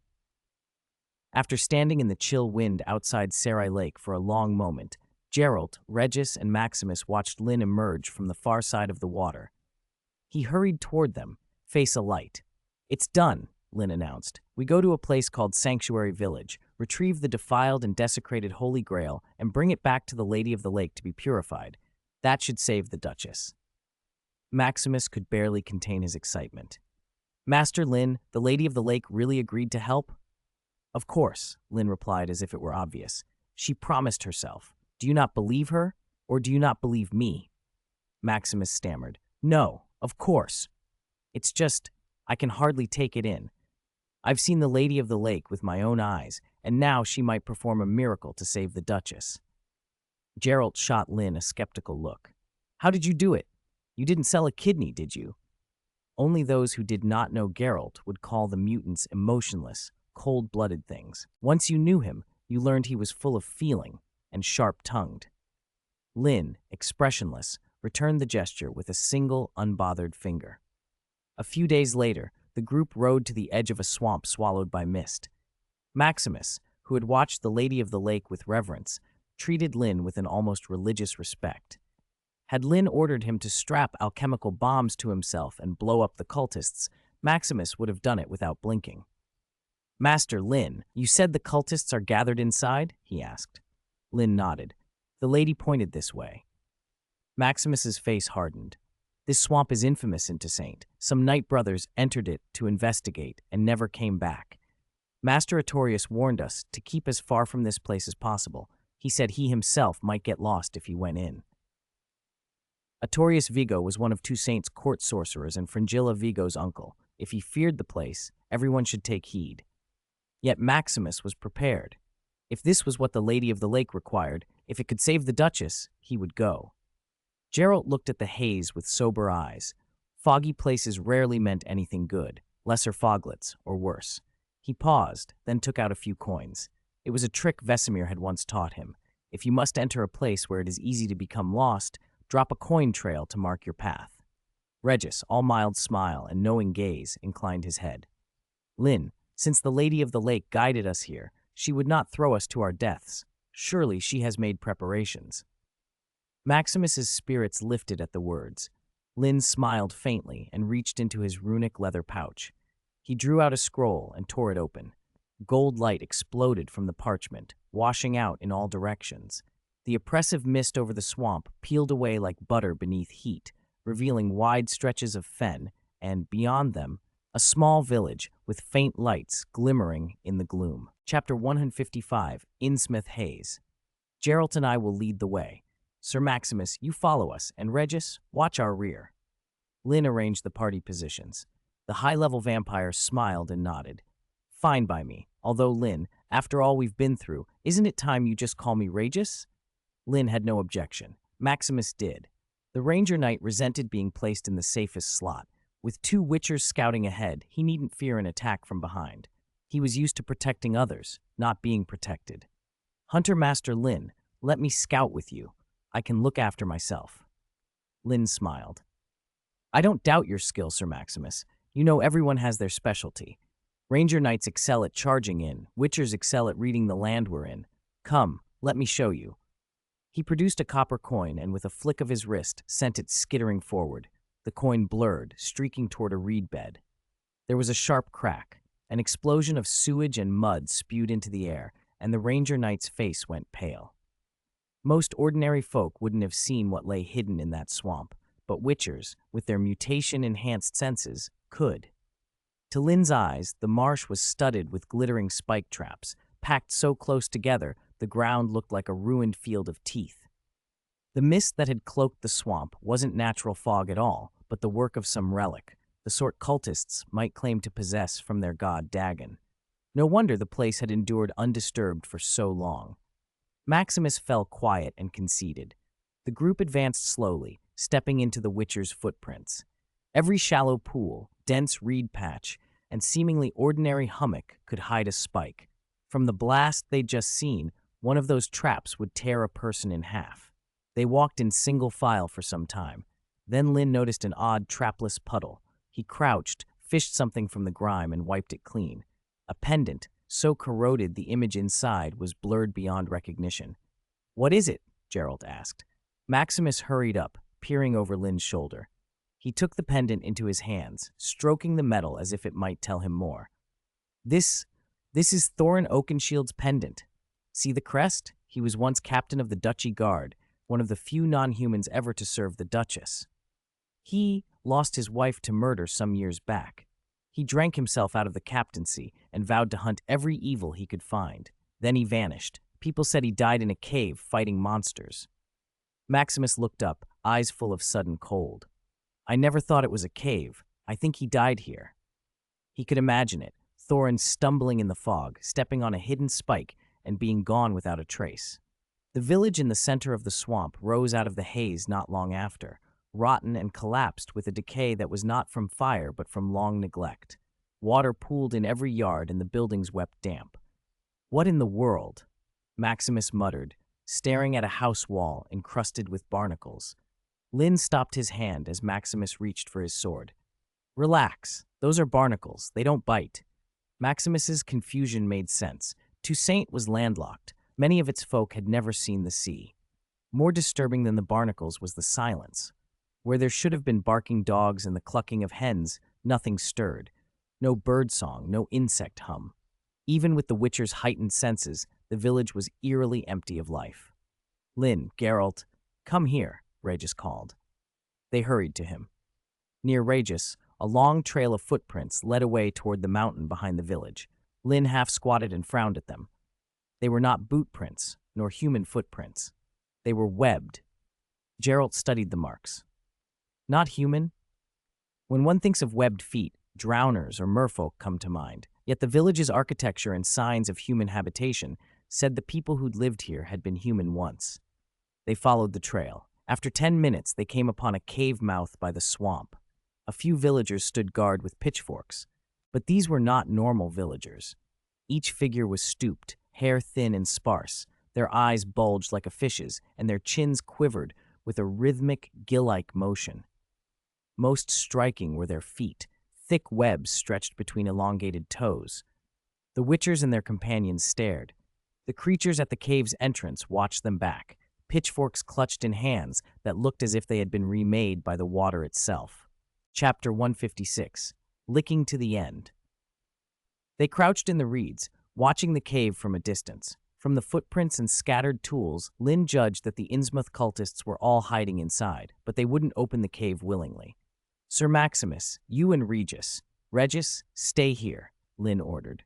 "Leave the cave entrance to Master Geralt and me." He assigned tasks with the economy of someone used to directing men in the field. Sir Maximus, however, bristled. "Master Linn," the Ranger Knight protested, "you've already looked out for me during the scouting.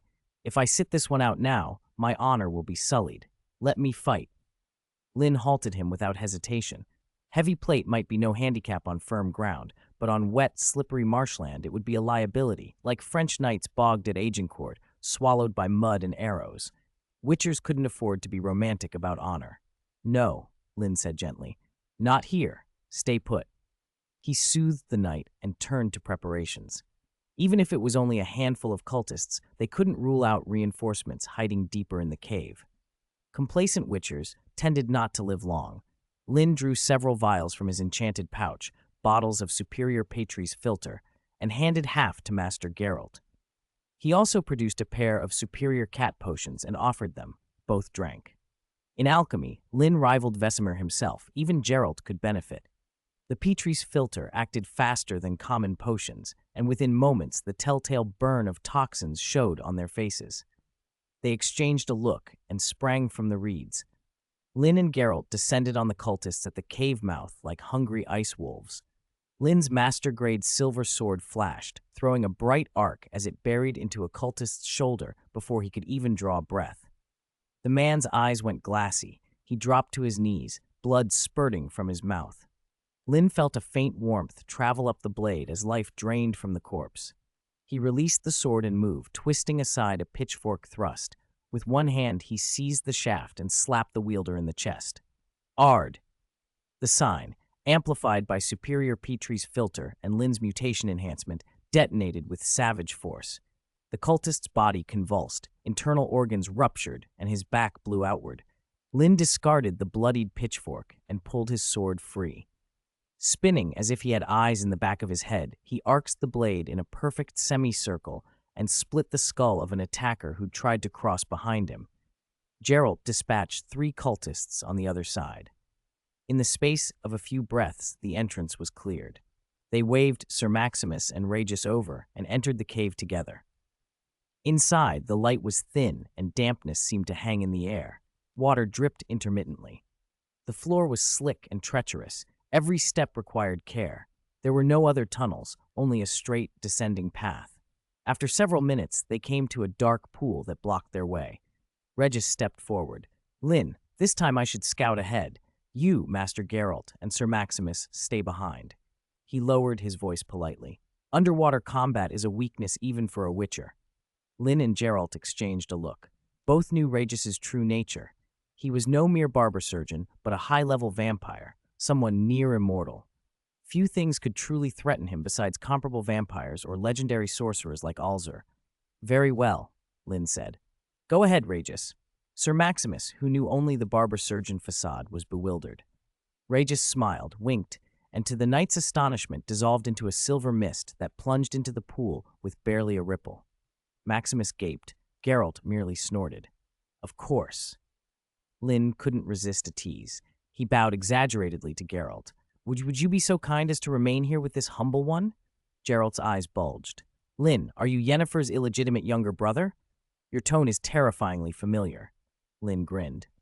She's like that when she's displeased, very formal. Geralt's scowl softened. His relationship with Yennefer was a chain he could never quite break. He disliked admitting it, but he behaved when the sorceress was involved. After 10 tense minutes, a mist rose from the pool and solidified into Regis. Done, he said. I cleared out the underwater threats. There's an opening at the surface, but it's like a gathering place. Likely the cultists are all there. Swim quietly when you surface. How long to cross? Linn asked. Not more than 10 minutes at a normal pace. They prepared. All 3 stripped off heavy coats and armor, leaving close-fitting shirts and shorts.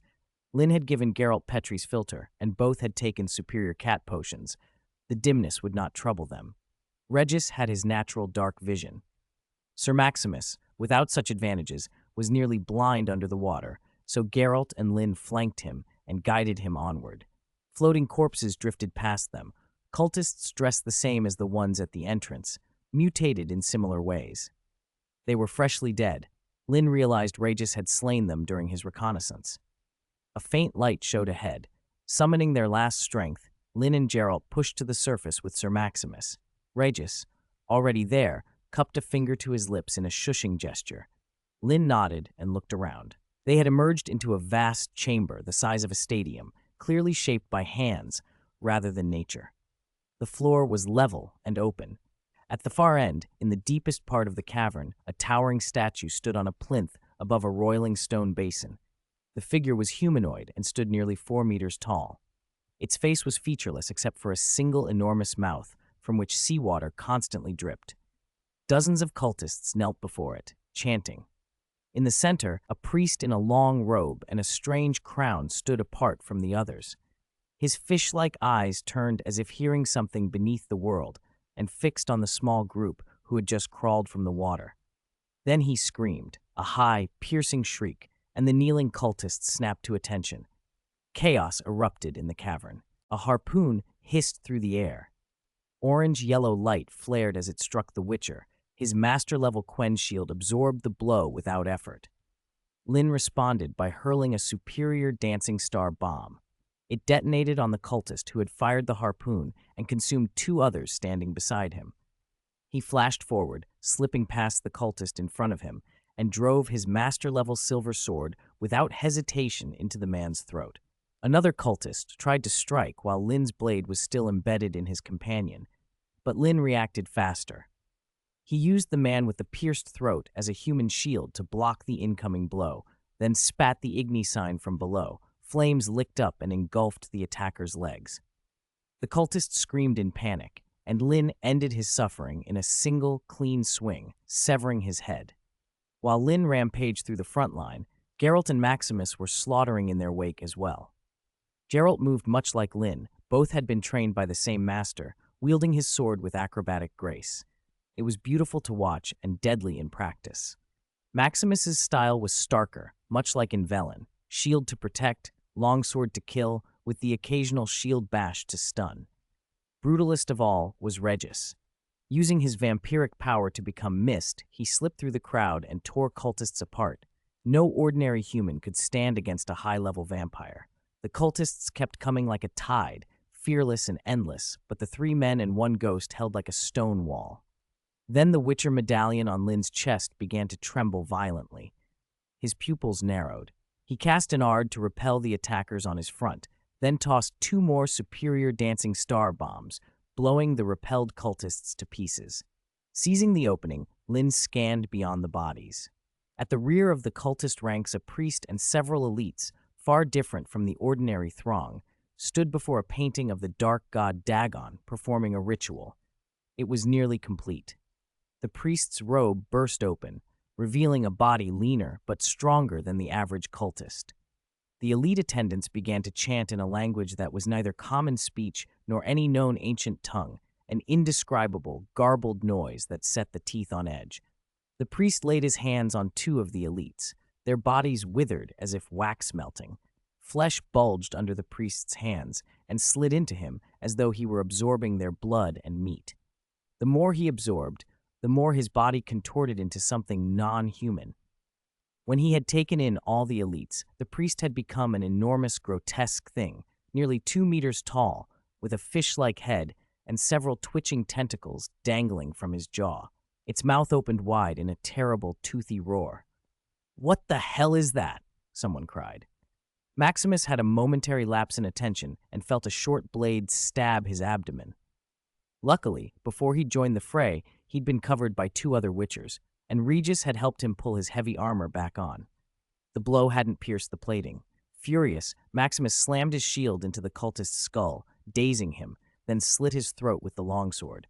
Heavy footsteps thundered as the mutated priest drew near, dragging a ship's anchor like a bludgeon. Regis became black mist and slipped in close, leaving several claw marks across the monster's feet. The priest swung the anchor and swept aside a group of cultists, but he couldn't land a blow on the vampire. Linn wasn't content to wait. He tossed two Greater Dragon's Dream Bombs and snapped his fingers. Igni ignited the gas. A thunderous explosion cleared 20 to 30 cultists who had been blocking his path. In the next instant, he was gone from view and reappeared behind the mutated priest. He stabbed the master-level silver sword into the monster's knee pit. The priest howled. The anchor slammed down, shaking the cavern. The creature dragged the anchor, carving a deep furrow in the rock. Linn rolled aside as the anchor struck and then leapt, landing above the downswinging mass. He stepped onto the arm that gripped the anchor and ran across the monster's back toward its neck. Sensing him, the priest lashed out with its free hand, a tremendous paw that could have crushed a man. Linn was calm. He threw a superior dancing star bomb at the grasping limb. The explosion sent shrapnel through the palm, punching it full of holes. Linn, inside the blast radius, felt the concussion, but his Quen shield held. He sprinted atop the monster's back, planted his feet, and reversed his grip on the master-level silver sword. Drawing breath, he drove the blade down toward the back of the creature's neck with all his strength. The blade sank home with that familiar sickening drag, flesh and bone meeting steel, but it struck a bone and wedged. The cultist priest thrashed and tried to roll him off. It looked like Linn's strike might not be enough. He cupped the Ard sign and unleashed it. The invisible wave jolted through the sword. The blade, as if aided by rocket thrust, punched free of the obstruction and slit outward. It burst from the monster's throat. The creature, shackled by the wound and the shock of the strike, stopped struggling as if struck by a hammer. Then it fell backward and lay still. Thanks to Liu Ya for the reward. Thanks to everyone who voted monthly and recommended.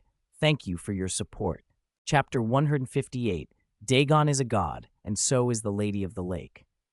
After the cultist priest fell, the remaining worshippers seemed to lose whatever spark kept them alive. Their eyes went blank. Whatever fearlessness had driven them vanished in an instant. No one showed mercy. They cut them down and then stabbed every fallen body again and again until they were certain there were no survivors.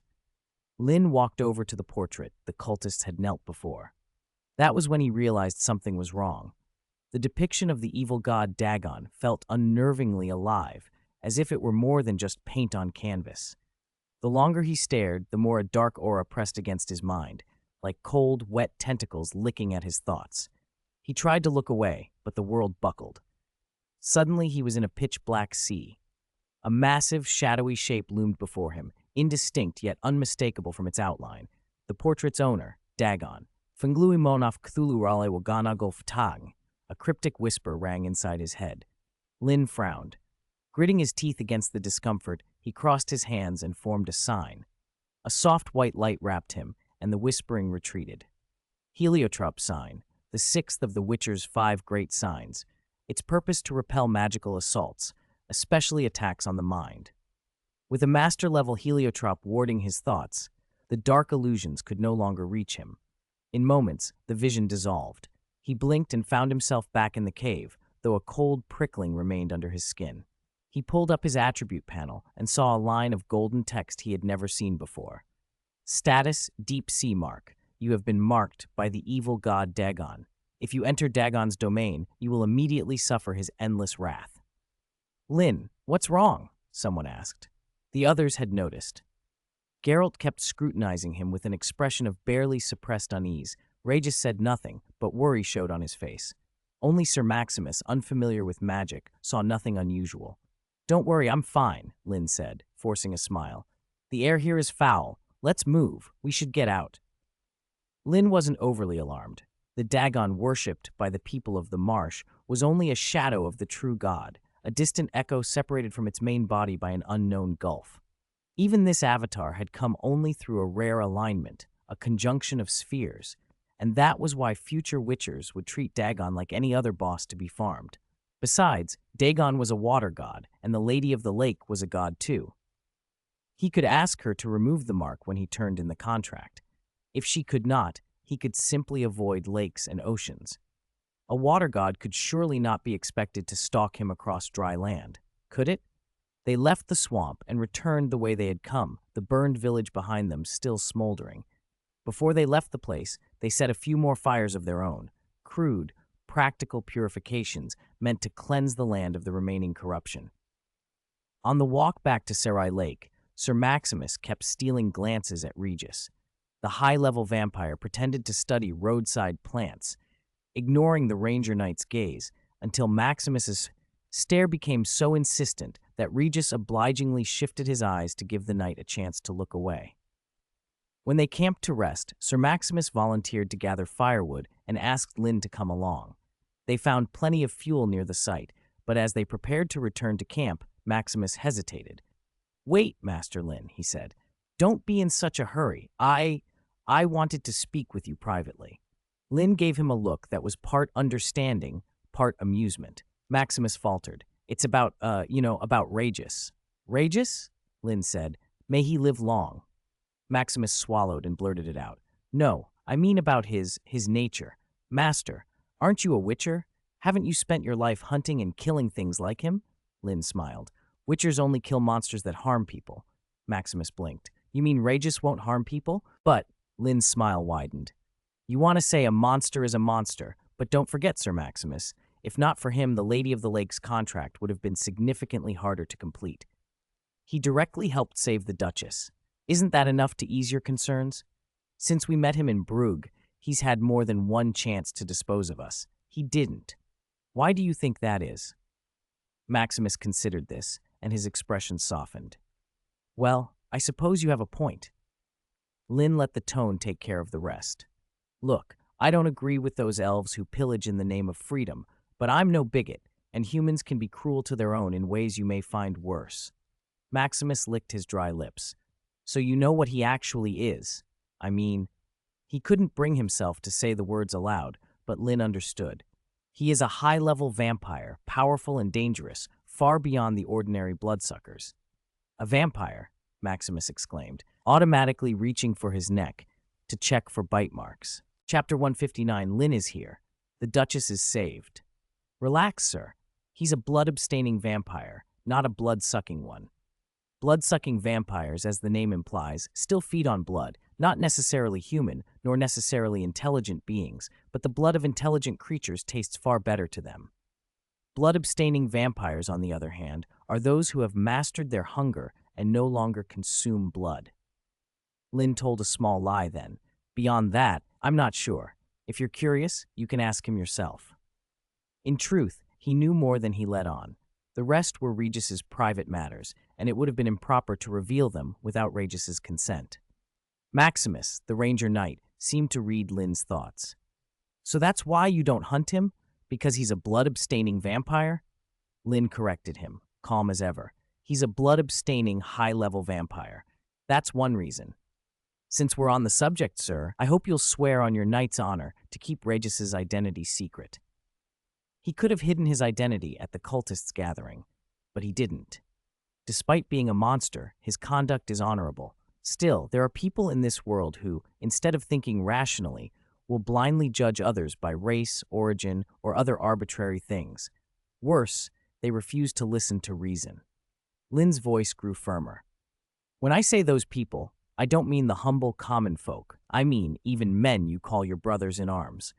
If they learn Regis's true identity, he would be in dire danger, and you could be dragged into trouble as well. Sir Maximus, as a Ranger Knight serving the Duchess, you're not one of those fools. So please, take a knight's oath to keep this secret." Maximus wrestled with it for a moment, then bowed his head. In front of Linn, he swore on his knight's honor. As long as he lived, he would never reveal a word of Regis's true identity. A few days later, the group returned to Serai Lake. Standing over the glass-smooth water, Linn softly chanted the Lady of the Lake's name. A pale mist rose from the surface. Gentle vapors wrapped around them like a lover's hands, sweeping away the fatigue of the journey. The cold that had lain in Linn's bones began to melt away.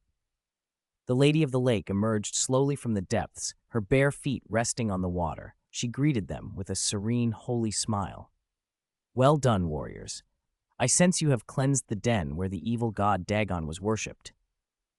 "These are their holy relics," Linn said, and produced the cultists' portraits of Dagon from his runic leather pouch. The Lady of the Lake motioned, and a soft orb of white light drifted from her hand toward the portraits. The images writhed as if alive, resisting.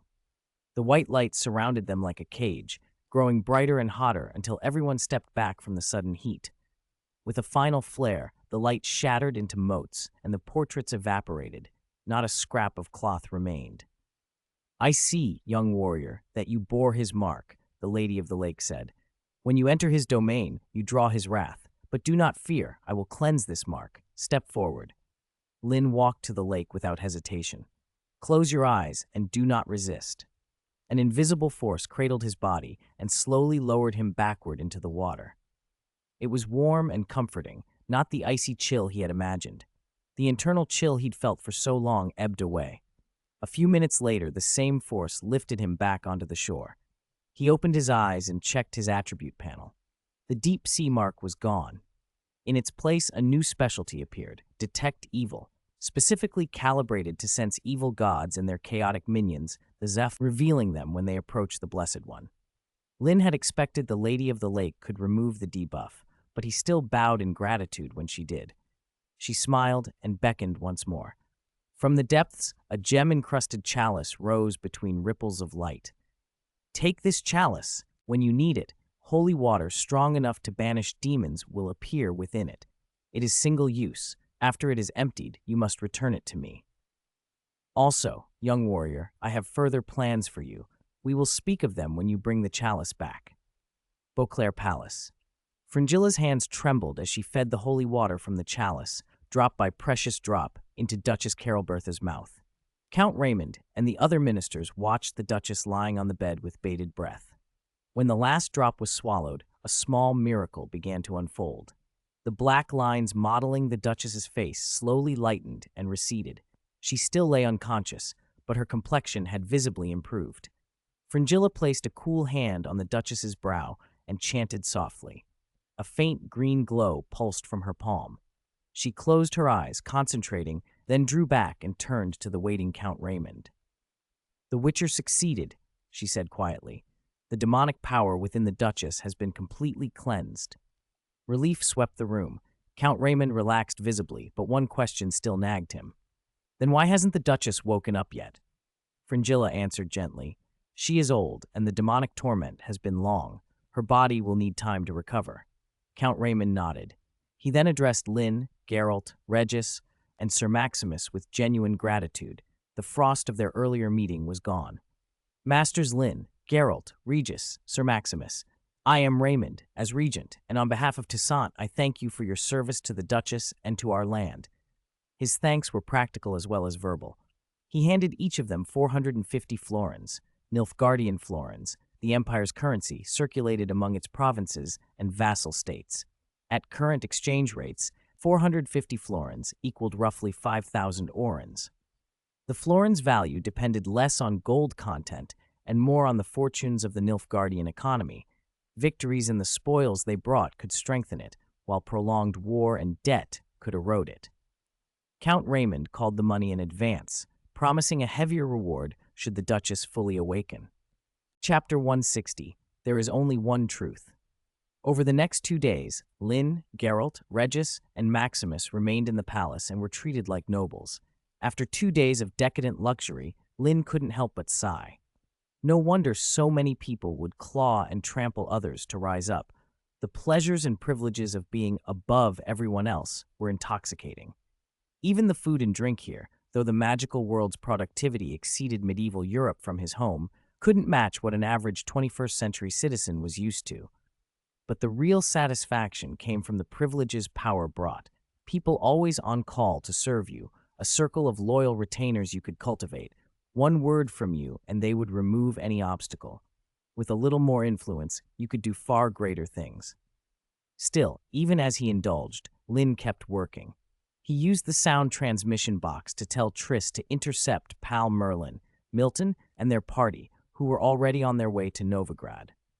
With the Duchess Carolbertha rescued, the Ranger Knights no longer needed to soil their hands or tarnish their honors. The Duchess was not yet awake, but her condition had visibly improved. Linn wasn't in any rush to return the Holy Grail to the Lady of the Lake. He would pass Serai Lake on his way out of Toussaint and could hand it over then. More than anything, he wanted to know who had ordered the attempt on the Duchess's life. He found Maximus and pressed him again for details. "I've already told you, we found the Duchess and her maid in the treasury, and by the time we arrived, the assassin was gone," Maximus said. Linn rested his left hand on his right elbow, his right fist tapping his cheek. "Is the treasury above ground or below? Any other exits?" "It's underground," Maximus replied. "Only one exit." "Could the assassin have used a ventilation shaft to get in or out?" Maximus shook his head. "No shaft that big, only rats could crawl through." "And the guards outside? Before and after, did they hear anything? See anyone coming or going?" Maximus thought hard, then admitted he hadn't. It looked like an on-site investigation would be necessary. When Linn asked the location of the treasury, the Ranger Knight wanted to accompany him. Linn told him to rest. He would go alone. At the treasury entrance, a guard blocked him. Linn was about to state his purpose when a voice sounded behind him. "The Witcher is here by my orders to investigate the Duchess's assassination." "Fringilla," the guard straightened, then stammered, "but even someone of your rank cannot enter without the regent's command." The short-haired sorceress Fringilla walked up beside Linn, one hand on her hip, glaring at the guard. "When the Duchess still ran Toussaint, I came and went as I pleased. Now I need the regent's permission? The guard visibly flinched but tried to stand his ground. I apologize, but this is the regent's direct order. Please forgive me. Fringilla waved her hand as if magnanimous. Very well. After all, you're only doing your duty, but you must have heard the rumors around the palace these last few days. Although the illustrious Duchess has not awakened, she's improving. Give her time, and she'll recover. The Duchess was saved because the Witcher persevered, overcoming many obstacles to obtain the Holy Grail. Before that, my uncle and I kept her alive. When the Duchess wakes, I might mention that offhand. What do you think she'll make of that? The guard broke into a cold sweat and stepped aside. It was my disrespect, Fringilla. Hunter Master, please enter. Fringilla allowed herself a satisfied smile and nodded to Linn. Please, Master Linn. Torches were set into the passage walls at regular intervals as they descended. Linn and Fringilla's footsteps echoed on the stone steps. Linn glanced at her. I thought you'd use magic to solve this. Fringilla smiled. Magic isn't omnipotent. Sometimes getting a result without magic is better. Let me guess. You could have easily asked Count Raymond for the passcode, but you didn't. Do you suspect Count Raymond? Linn clicked his tongue.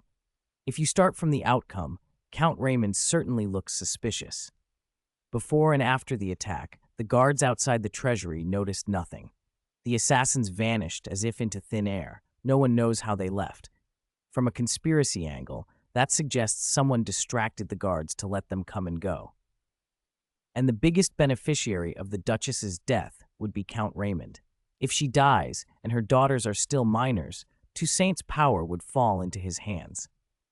Until the princesses reach majority, Count Raymond could control the court, crush dissent, and build his own faction. He could marry his son, Raymond, I think, to one of the princesses and secure his family's position in Toussaint like a mountain. Fringilla clapped. What a brilliant deduction. I thought the same. Linn shook his head. Unfortunately, that's reasoning backward from effect to cause. It's likely to be far from the truth. Fringilla looked taken aback, almost choking on her surprise. Isn't it? Of course not.